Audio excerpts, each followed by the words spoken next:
Big East basketball is underway. I'm Marotta. I'm going to take you through the Big East matchups this week, plus a top 25. Villanova started off the week strong. They faced number 25 West Virginia. Villanova had a 22-point win over a top 25 team. It was very impressive to watch. Jasmine Boscow was unstoppable in the first half. She finished with 24 points on the day.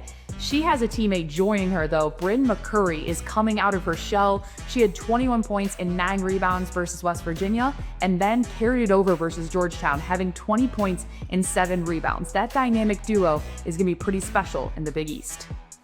UConn had an outstanding win versus South Florida, 85-51. Sarah Strong, a double-double machine. She had 14 points and 10 rebounds to lead the way for the Huskies. UConn then faced DePaul. They had 102 points on DePaul.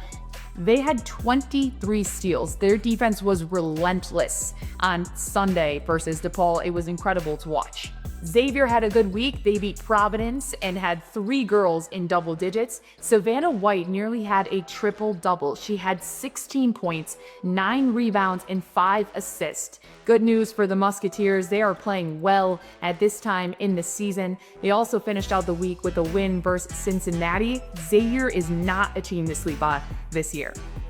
Creighton started off the Big East with a win versus St. John's at St. John's. Kennedy Townsend said, "It's time for me to step up." She is a senior. Creighton needs her. She had 18 points, 7 rebounds, and 7 assists. Creighton also hit 11 threes. They got back to what they know.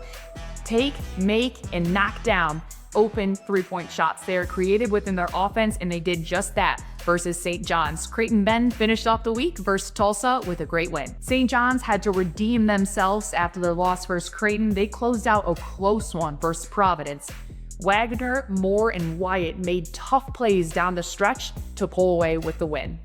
Seton Hall beat Butler on Thursday. It was a close game to end the third quarter. Butler was only down by 6 points, but Seton Hall took over in the fourth quarter. Mariana Valenzuela had 25 points and 13 rebounds, another double-double machine for the Big East this year. Seton Hall had 38 points inside the paint. That's it for the Big East, but let me tell you about some top 25 matchups happening around the country. On Sunday, a game like no other. Minnesota, unranked, underranked in my opinion, took number 7 Maryland to double overtime. Minnesota was up by 15 at one point with help from Grace Grabowski, who had 9 for 12 from the three-point line. She finished with 31 points and fouled out in double overtime.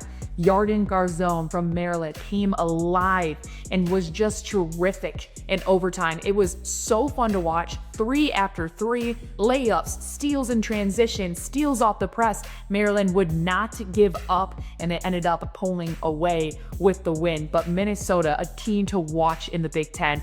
They are underranked in my opinion, and I could see them with some votes coming into this next week. That's 2 top 25 matchups, plus all of the Big East matchups for this week. We got some great ones next week as well. I'm Marotta. I will be back for more next week.